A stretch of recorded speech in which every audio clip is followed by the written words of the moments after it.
கிறிஸ்தேசுக்குள் மிகவும் அதிகமாய் நேசிக்கப்படுகின்ற அருமையான உடன் விசுவாசிகளே, இந்த காலை வேளையிலே இறைமைந்தன் இயேசுவின் திரு பெயரிலே அன்போடு உங்கள் யாவரையும் வாழ்த்தி வரவேற்கிறோம்.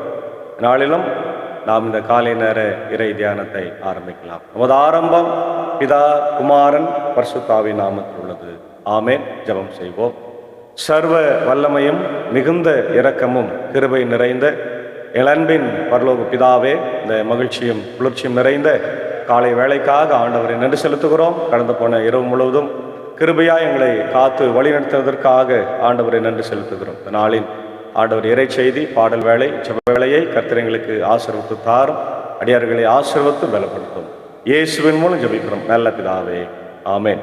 காலை வேளையில 105வது பாடலாகிய நல்மீட்பர் இயேசு நாமமே என் காதுக்கு இன்பமாம் என்ற பாடலை சாரோடு இணைந்து நாம் பாடுவோம்.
ஆண்டவராகிய இயேசு கிறிஸ்துவுக்குள் மிகவும் அதிகமாய் நேசிக்கப்படுகின்ற அருமையான உடன் விசுவாசிகளே, இந்த காலை வேளையிலே மீண்டுமாக உங்கள் யாவரையும் இயேசுவின் திரு பெயரிலே அன்போடு நான் வாழ்த்தி வரவேற்கிறேன். இந்த நாளிலும் நாம் வாசித்து தியானிக்கும்படியாய் தெரிந்து கொண்ட கடவுளுடைய வார்த்தை, அது யோவான் 7ஆம் அதிகாரம் 37 முதல் 39 வரை உள்ள வசனங்களில் இருக்கின்ற இறை வார்த்தைகள்.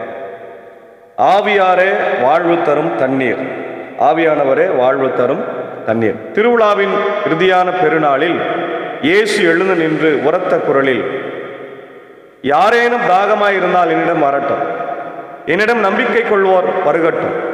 மறைநூல் கூறுவது போல் அவருடைய உள்ளத்திலிருந்து வாழ்வு தரும் தண்ணீர் ஆராய் பெருக்கெடுத்து ஓடும் என்றார். தம்மிடம் நம்பிக்கை கொண்டிருப்போர் பெறப்போகும் தூய ஆவியை குறித்தே அவர் இவ்வாறு சொன்னார். தூய ஆவி இன்னும் அருளப்படவில்லை, ஏனெனில் இயேசு மாட்சிப்படுத்தப்படவில்லை. அன்பான தேவ பிள்ளைகளே, பாஸ்கா விழாவின் போது இயேசு ஆண்டவர் இந்த கூட பண்டிகை, பாஸ்கா போன்ற அந்த பண்டிகை நாட்களிலே இயேசு ஆண்டவரும் எருசலேமுக்கு சென்று அதை கொண்டாடுவது வழக்கம். அந்த நேரத்தில் இயேசு ஆண்டவர் போயிருக்கிறார். அங்கே போயிருக்கும் போது அந்த மக்களுக்கு ஆவியானவரை பற்றி அவர் பேசுகிறதை நம்ம பார்க்கிறோம். தாகமா இருக்கிறவன் என்னிடத்தில் பானம் பண்ண கடவன். கூடார பண்டிகை தான் நடக்குது. கூடார பண்டிகையினுடைய 7ஆம் நாள் லேவியராகமம் 23:34-36 வரைக்கும் நம்ம அந்த பகுதிகளை பார்க்க முடியும். கடைசி நாள், பிரதான நாள் யோவான் 7:37 நம்ம பார்க்கிறோம். மகா சபை கூடும் நாள், எல்லாரும் ஒன்றாக கூடுகிற நாள். ஒவ்வொரு நாளும் ஆசாரியர்கள் சீலோவாம் குளத்திலிருந்து தண்ணீர் மொண்டு பலிபீடத்தின் மேல் ஊற்றுவார்கள். ஏசாயா 12:3 ரட்சிப்பின் ஊற்றுகளில் இருந்து மகிழ்ச்சியோட தண்ணீர் மொண்டு கொள்வீர்கள். இஸ்ரவேலர் வனாந்தரத்தில் கண்மலையிலிருந்து தண்ணீர் குடித்ததை நினைவு கூறுகின்ற ஒரு தருணமாய் அது இருக்கிறது. யாத்திராகமம் 17:6, என்னாகும் 20:11 இல்லையா? முக்கியமா யோவான் 7ஆம் அதிகாரம் 37-38 பார்க்கிறோம். ஒருவன் தாகமாயிருந்தால் என்னிடத்தில் பானம் பண்ண கடவன். வேத சொல்லுகிறபடி என்னிடத்தில் விசுவாசமாய் இருக்கிறவன் என்னிடத்தில் வரக்கடவன் என்று ஆண்டவர் சொல்லுகிறார் இல்லையா? கர்ப்பத்திலிருந்து ஜீவ தண்ணீர்கள் ஊறும் என்று ஆண்டவர் விளக்குகிறார். யோவான் 7:39 நம்ம விசுவாசிக்கிறவர்கள் அடைய போகிற ஆவியை குறித்து இப்படி சொன்னார் என்று நம்ம பார்க்கிறோம். பண்டிகையினுடைய கடைசி நாளைக்கு பிரதான நாளில் இயேசு நின்று சத்தமிடுகிறார். இப்போ எல்லாரும் ஆண்டவரிடத்தில் அவருடைய ஜீவ தண்ணீர் ஆகிய ஆவியானவரை பெற வேண்டும் என்பது அவருடைய ஆசையாக இருக்கிறது. நீதிமொழிகள் 1:20-21 பார்க்கிறோம். ஞானமானது வெளியே நின்று கூப்பிடுகிறது, பட்டணத்தின் வாசல்களில் பிரசங்கிக்கிறது என்று பார்க்கிறோம். நீதிமொழிகள் 8:1-4 ஞானம் கூப்பிடுகிறது இல்லையோ, மனுபுத்திரர் உங்களை நோக்கி கூப்பிடுகிறேன் என்று சொல்லுகிறார். ஏசாயா 55:1 ஓ தாகமாக இருக்கிறவர்களை நீங்கள் எல்லாரும் தண்ணீர் நிலைக்கு வாருங்கள் இல்லையா? இது என்ன பயன்பாடுன்னா, மதச்சடங்கு முடியும் நேரத்தில் இயேசு நிஜமான திருப்தி அறிவிக்கிறார். சடங்கு தாகத்தை தீர்க்காது என்று எரேமியா 2:13 பார்க்கிறோம். ஒருவன் தாகமாயிருந்தால் என்று சொல்லி ஆண்டவர் தம்மை அழைக்கிறார். ஆத்மாவின் வெறுமை தேவன் இல்லாத ஒரு குறை. சங்கீதம் 42:1-2 பார்க்கிறோம். மானானது நீரோடைகளை வாஞ்சித்து கதறுவது போல தேவனே என் ஆத்மா வாஞ்சித்து கதறுகிறது. ஒரு மான் இந்த காட்டில் பசியோடு இருக்குது, அது நல்லா தாகமாக இருக்குது, பசி என்ன செய்யறது தெரில, ஒரு தாகமாக இருக்கிறதுனால தண்ணீர் தேடி ஓடுகிறது. அது போல நாமும் கூட ஆண்டவரை தேடி வர வேண்டும். ஆமென், அல்லேலூயா. சங்கீதம் 34 பார்க்குறோம். 10ஆம் வசனத்தில் பாலசிங்கங்கள் குறைவடைந்து பட்டினியாய் கிடக்கும், கர்த்தரை தேடுகிறவர்களுக்கு ஒரு நன்மையும் குறைவுபடாது. கர்த்தரை தேட வேண்டும். ஆமோஸ் 5ஆம் அதிகாரம் 6ஆம் வசனத்தில் முற்பகுதியில் பார்க்கிறோம். கர்த்தரை தேடுங்கள் அப்பொழுது பிழைப்பு, கர்த்தரை கண்டடைத்தக்க சமயத்தில் தேடுங்கள் என்று சங்கீதக்காரன் சொல்லுவார். ஆகவே தேவ பிள்ளைகளை இந்த காலை நேரத்தில் ஆண்டவரை நாம் உண்மையோடும் இல்லையா மன ஆழத்தோடு நம்ம தேடினா, மன விருப்பத்தோடு தேடினா, முழு பலத்தோடும் முழு ஆத்மாவோடும் முழு பலத்தோடும் ஆண்டவரை நம்ம முழு மனதோடு முழு இருதயத்தோடு நம்ம தேடும்போது ஆண்டவர் நிச்சயமாக நமக்கு வெளிப்படுகிறார். அவரிடத்திலிருந்து வருகிற ஜீவ தண்ணீரை ஆவியானவரை பெற்றுக்கொள்ள முடியும். சங்கீதம் 63:1 பார்க்கிறோம். கடவுளே நீர் எங்கள் கடவுள், அதிகாலமே உம்மை தேடுகிறேன், வறண்டதும் விடாய்த்ததுமான தண்ணீர் இல்லாதமான நிலத்தில் என் ஆத்மா உண்மையில் தாகமாக இருக்கிறது என்று பாடுகிறார்.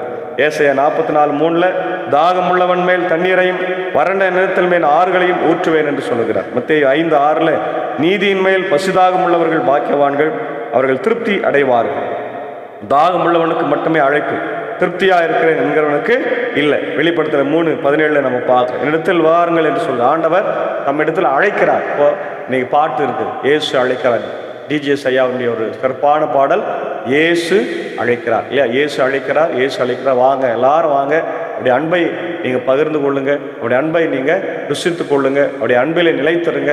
அவர் உங்களுக்கு ரட்சிப்பை தருகிறார், ஆசீர்வாதத்தை தருகிறார் என்று ஆண்டவர் அந்த பாடலில் நமக்கு வலியுறுத்துவார். அதுபோல இப்பொழுதும் கடவுள் நம்மளை இயேசுவின் வழியாய் அழைக்கிறார். வாருங்கள் என்னிடத்தில் ஜீவ தண்ணீரின் ஊற்றை பெற்றுக் கொள்ளுங்கள். யோவான் 4ஆம் அதிகாரம் 14ஆம் வசனத்தில் சமாரிய ஸ்திரீ கேட்கும்போது, ஆண்டவரே எனக்கு ஜீவ தண்ணீரை கொடுக்கும்போது சொல்லுவார், நான் கொடுக்கும் தண்ணீரை குடிக்கிறவனுக்கோ ஒரு காலம் தாகம் உண்டாகும். அல்லேலூயா, பிரைஸ் தி லார்ட். ஆம் பிரியமான, இந்த உலகத்தில் நாம் குடிக்கிற தண்ணீர், சாப்பிடுகிற உணவு, நாம் வகிக்கிற பதவி, நம்ம பெற்றுக்கொண்டிருக்கிற பட்டம், பெற்றுக்கொள்ளுகிற சம்பளம், பெற்றுக்கொண்டிருக்கிற உறவுகள் எதுவுமே நிலைக்காது. ஆனால் ஆண்டவர் கொடுக்கிற வாழ்வு, ஆண்டவர் கொடுக்கிற உணவாகிய ஜீவ தண்ணீர் பரிசுத்த ஆவியானவர் நம்மிடத்திலிருந்து எப்பொழுதும் எடுத்துக்கொள்ள முடியாது. தான் பார்க்கணும். நான் கொடுக்கும் தண்ணீரை குடிக்கிறவனுக்கோ ஒரு காலம் தாகம் உண்டாகும். யோவான் 6:35 பார்க்கிறோம். ஜீவ அப்பம் நானே, என்னிடத்தில் வருகிறவன் ஒரு காலம் பசி அடையான், என்னிடத்தில் விசுவாசமாக இருக்கிறவன் ஒரு காலம் தாகமடையான் என்று ஆண்டவரிடத்தில் வருகிற போது பசியும் கிடையாது இல்லையா? கவலை கிடையாது, எந்த கஷ்டமும் கிடையாது. எரேமியா 2:13 பார்க்கிறோம், என் ஜனங்கள் 2 தீமைகளை செய்தார்கள், ஜீவ தண்ணீராகிய ஊற்றாக என்னை விட்டு விட்டார்கள். பாருங்க, ஆண்டவரை விட்டு விட்டால் நமக்கு ஆசீர்வாதம் கிடைக்குமா? இன்னைக்கு நிறைய பேர் ஆண்டவரை விட்டு விட்டு நமக்கு ஆசீர்வாதம் கிடைக்குன்னு சொல்லி மனிதர்களுக்கு பின்பாய் அலைந்து கொண்டிருக்கிறோம், அரசியல்வாதிகளுக்கு பின்பாய் ஓடுகிறோம் இல்லையா, பதவிகளுக்கு பின்பாக, பணங்களுக்கு பின்பாக இல்லையா. ஆனால் ஆண்டவர் நம்ம இடத்துல சொல்லுகிறது, என்னிடத்துல வார் இல்லையா, என்னிடத்துல வாருங்கள், நான் உங்களுக்கு இளைப்பாறுதலை தருவேன் இல்லையா. மத்தேயு அந்த சுவிசேஷத்தில் சொல்றாரு, வருத்தப்பட்டு பாரம் சுமக்கின்றவர்களே 11:28 எல்லாரும் இடத்துல வாரும், நான் உங்களுக்கு இளைப்பாறுதலை தருவேன் என்று சொன்ன ஆண்டவர் இன்னைக்கு நம்மையும் அழைக்கிறார். எரேமியா 17:13 பார்க்கிறோம், கர்த்தராக ஜீவ தண்ணீரில் ஊற்றை விட்டு விட்டு விலகுகிறார்களே என்று. மதம், சடங்கு, மனுஷர் இதெல்லாம் கடவுளுக்கு விரோதமான செயல். அப்போ ஆண்டவர் சொல்றார், என்னிடத்துல வாருங்க, என்னை பானம் பண்ணுங்க. என்னை பானம் பண்ணுங்கன்னா ஆண்டவருடைய சரீரம், ரத்தத்தை பானம் பண்ணுவது. அவருடைய சரீரத்தை, அவருடைய ரத்தத்தை நம்ம புசித்து பானம் பண்ணும்போது அவருடைய பாவங்கள், அக்கிரமங்கள் மன்னிக்கப்பட்டு நமக்கு புது வாழ்வு கிடைக்கிறதா இருக்கிறது. தாகமாய் இருக்கிறவன் வரக்கடவன், விருப்பம் உள்ளவன் ஜீவ தண்ணீரை இலவசமாய் வாங்கி கொள்ள கடவன் என்று சொல்லப்பட்டார். ஏசாயா 55:1 பணமில்லாதவர்களே நீங்கள் வாங்கி சாப்பிடுங்கள். 1 கொரிந்தியர் 10:4 அவர்களோடு கூட சென்று ஞான கண்மலையினாகிய இயேசுவிடத்திலே வாருங்கள். தண்ணீரை குடித்தார்கள், அந்த கண்மலை கிறிஸ்துவே இல்லையா. விசுவாசிப்பது, பானம் பண்ணுவதெல்லாம் யோவான் 6:35 நம்ம பார்க்கணும். இப்போ விசுவாசியின் ஆசீர்வாதம் 38, என்னிடத்தில் விசுவாசமாக இருக்கிறவன், அவரை விசுவாசிக்கிறவன் எவனும் அவன் கெட்டு போகாமல் நித்திய ஜீவனை அடைமடிக்க அவரை தந்தரளி உலகத்தில் உளவாய் அன்பு கூர்ந்தார் என்று ஆண்டவரை நம்ம பார்க்கிறோம். யோவான் 11:25-26 என்னை விசுவாசிக்கிறவன் மரித்தாலும் உழைப்பான். ரோமர் 10:11 அவரை விசுவாசிக்கிறவன் எவனும் அவன் வெட்கப்படுவதில்லை என்று பார்க்கும். வருவது மட்டும் போதாது, இயேசுவை விசுவாசிக்கணும். கொலோசியர் 1:23 சொல்லுகிறபடி, ஏசாயா 58:11 சொல்றபடி, நீ நீர் பாய்ச்சலான தோட்டத்தை போலவும் வற்றாத நீரத்தை போல இருக்க வேண்டும் என்றால் ஆண்டவரிடத்துல ஒரு எசேக்கியேல் 47:1-9 பார்க்குற, தேவாலயத்தின் வாசப்படிலே கீழிருந்து புறப்படுகிற தண்ணீர் பாய்ந்து கடலில் விழுகிற எந்த ஜீவ பிராணி பிழைக்கும், அதுபோல ஆண்டவர் நம்மை பிழைக்க வைக்கிறார். சகரியா 14:8 அந்நாளிலே ஜீவ தண்ணீர் எருசலேமிலிருந்து புறப்பட்டு வரும். நீதிமொழிகள் 18:4 பார்க்கிறோம், மனுஷனுடைய வாய்மொழிகள் ஆழமான தண்ணீர் போல இருக்கும், ஞானத்தின் ஊற்று பாய்கிற ஆற்றை போல இருக்கும் என்று சொல்லப்பட்டிருக்கிறது. கர்ப்பத்திலிருந்து ஜீவ தண்ணீர்கள், நதிகள் வரும். கர்ப்பம் உள்ளான மனுஷன். நீதிமொழிகள் 20:27 பார்க்கிற, பரிபூரணம் வற்றாதது பிறருக்கு அது போய் சேரும் என்று பார்க்கிறோம். சங்கீதம் 46:4 பார்க்கிறோம், ஒரு நதி உண்டு, அதன் கால்வாய்கள் தேவனுடைய நகரத்தை சந்தோஷிக்கும் என்று பார்க்கிறோம். வெளிப்படுத்தல் 22:1 தேவனுடைய சிங்காசனம் புறப்படும் ஜீவ தண்ணீர் உள்ள சுத்தமான ஆறு என்று நம்ம பார்க்கிறோம். ஆகவே ஆண்டவராகிய இயேசு கிறிஸ்து கடைசியாக சொல்லுவது ஆவியை குறித்து தான் இப்படி சொல்றார். யோவான் 14:16-17 நான் பிதாவை வேண்டிக் கொள்ளுவேன், அப்பொழுது என்றென்றைக்கும் உங்களுடனே கூட இருக்கும்படிக்கு சத்திய ஆவியாகிய வேறொரு தேற்றரவாளனை அவர் உங்களுக்கு தந்தருள்வார் என்று சொல்றாரு. யோவான் 16:17 பார்க்கிறோம், நான் போகாதிருந்தால் தேற்றரவாளன் இடத்தில் வரார் என்று சொல்றாரு. ரோமர் 8:9 கிறிஸ்துவின் ஆவி இல்லாதவன் அவருடையவன் அல்ல என்று சொல்றாரு. 1 கொரிந்தியர் 6:19 உங்கள் சரீரமானது நீங்கள் தேவனால பெற்றதும் உங்களுக்கு தங்கி இருக்கிற பரிசுத்த ஆவியானுடைய ஆண்டவருடைய ஆலயமாய் நீங்க இருக்கிறீர்கள் இல்லையா என்று நம்ம பார்க்க. ஆகவே அன்பான தேவ பிள்ளைகளே, இந்த காலை நேரத்தில் ஆண்டவருடைய வார்த்தை நம்ம கேட்டிருக்கிறோம். நம்முடைய வாழ்க்கையில் ஒரு பெரிய அற்புதங்களை, அடையாளங்களை செய்யக்கூடியவர். அதனால் அவரிடத்துல வரணும். அவர் நம்ம கூப்பிடும்போது வந்துடணும். மகனே மகளே என்று அழைக்கிறார். நமக்காக கல்வாரி சிலுவையில் 2 கரங்களை விரித்து மரித்தவர், நம்முடைய ரத்தத்தை சிந்தினவர், நம்முடைய சரீரத்தை கொடுத்தவர் இன்றைக்கு நம்மை அழைக்கிறார். மகனே வா, மகளே வா, என்னிடத்துல வா, என்னிடத்தில் இருக்கிற ஜீவ தண்ணீரை பெற்றுக்கொள், என்னிடத்தில் இருக்கிற ஜீவ ஆவியை பெற்றுக்கொள் என்று, ஆவியை பெற்றுக்கொள் என்று அழைக்கிறார். ஆகவே நாம் அதை பெற்றுக்கொண்டு இந்த உலகத்தில் ஆண்டவருக்கு நல் சாட்சி உள்ள பிள்ளைகளாக, கிறிஸ்தவ மக்களாக, பாவங்களிலிருந்து தப்பி பிழைத்து ஆண்டவருக்கு சாட்சி உள்ள வாழ்வை வாழதான் கடவுள் நம்மளை அழைத்திருக்கிறார். ஆகவே அப்படிப்பட்ட இறை வாழ்வை பெற்றுக்கொண்டு வாழ தூய ஆவியார் நம்மை வழிநடத்தி ஆசீர்வதித்து காப்பாராக. ஆமென். ஜெபம் செய். சர்வ வல்லமையும் மிகுந்த இரக்கமும் கிருபை நிறைந்த நல்ல ஆண்டவரே, இந்த காலை வேளைக்காக ஆண்டவரே நாங்கள் நன்றி செலுத்துகிறோம். கடந்து போன இரவு முழுவதும் கிருபையை எங்களை காத்து வழிநடத்தினீர். ஆண்டவரே, இந்த காலை நேரத்தில் மழையை எதிர்பார்க்கிறோம். எங்களுடைய பூமி வறண்டு போயிருக்கிறது, வெயிலின் உச்சம் அதிகமாக இருக்கிறது. ஆகவே மழையை தந்து என்னுடைய பூமி ஆண்டவரே நனையும்படியாக, புல் பூண்டுகள் செழிக்கும்படியாக கிருபைத்தார். இந்த நாளிலே இந்த இறை வார்த்தையை பார்த்து கேட்டுக்கொண்டிருக்கிற எல்லாரையும் ஆசீர்வதிக்கும். உலகம் எங்கும் இருக்கிற எல்லா மக்களுக்கும் நம்முடைய இறை ஆசிரியர்களை தார். குறிப்பாக நம்முடைய அன்புக்குரிய அன்பசாரியும் ஏஞ்சாக்கமே அன்பான பிள்ளைகள் மாத்தல் மறியலும் பாத்தில் வைத்து நான் ஜெபிக்கிறோம். ஆண்டவரே, இதோ சுற்றுலாவுக்காக ஊட்டிக்கு சென்றிருக்கிறார்கள். அந்த பயணங்களை வாய்க்கு செய்ய பத்திரமாய் தங்கியிருந்து வருகிற ஞாயிற்றுக்கிழமை எங்கள் மதியில் வந்து கொண்டு வந்து சேர்த்தரல வேண்டும் என்று கெஞ்சி கொண்டார்.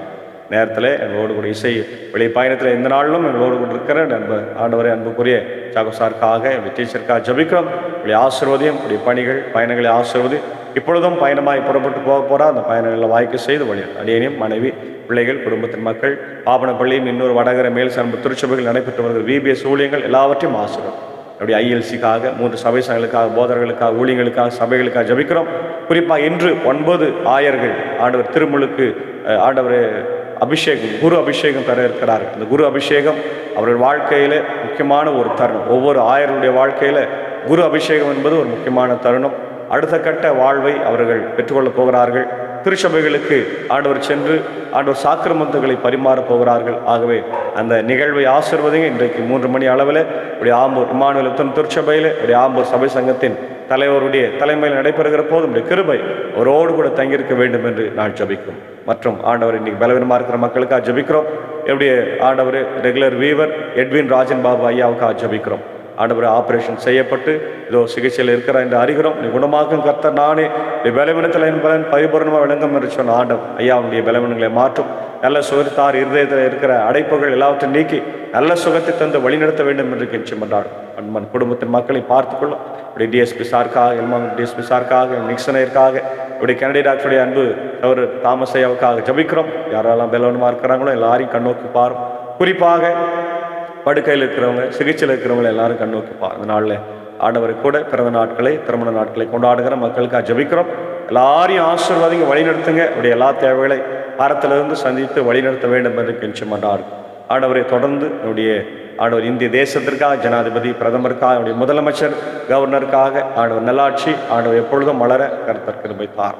புதிதாய் பொறுப்பேற்றுகிற அரசு நம்முடைய பணிகளை சிறப்பாக செய்ய ஆண்டவர் உதவி செய்ய வேண்டுமாய் நான் ஜபிக்கிறோம். உலக நாடுகளுக்காக ஜபிக்கிறோம். ஆண்டவர் பெட்ரோல் தட்டுப்பாடு கேஸ் தட்டுப்பாடெல்லாம் இருக்கிறது. அந்த சூழ்நிலையெல்லாம் மாறி ஆண்டவரை உம்முடைய பிள்ளைகளாக நாங்கள் வாழும்போது எங்களுக்கு தேவையான ஆசீர்வாதங்களை பாதத்திலிருந்து தந்து வழிநடத்த வேண்டுமா ஜபிக்கிறோம். இந்த நாளின் பணிகள் பயணங்கள் ஊழியங்கள் கர்த்தர் எல்லாவற்றையும் உங்களுடைய ஆசீர்வாதத்தை தந்து வழிநடத்தும். தொடர்ந்து காத்துக்கொள்ளும். இறை மைந்தன் இயேசுவின் மூலம் ஜபிக்கிறோம் நல்ல பிதாவே, ஆமென். எல்லா வல்ல தந்தை மகன் தூய ஆவியின் ஆசை இந்த நாளில் நம்முடையரோடு கூட தங்கி தரித்திருப்பதாக. ஆமென். God bless you all.